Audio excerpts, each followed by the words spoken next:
E mposhtën Malishevën për fitoren e dytë me radhë në Superligë.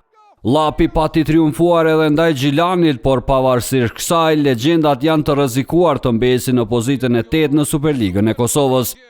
Kjo pozitë do ta linte Lapi në zonën e barazhit, prej nga do ta rrezikonte ekzistencën në elitën e futbollit kosovar edicionin e radhës.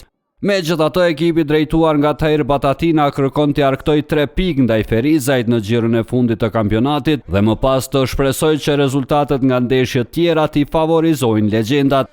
Përveç Lapit janë edhe 4 skuadra të tjera që rrezikojnë të mbesin në zonën e barazhit. Një nga to është Drenica. Kuqezinjët për ballin e fundit do ta kenë ndaj Prishtinës në udhtim. Drenica kërkon 3 pikë të reja, teksa Prishtina në anën tjetër me 1 pikë do t'i shmangej definitivisht pozitës së 8.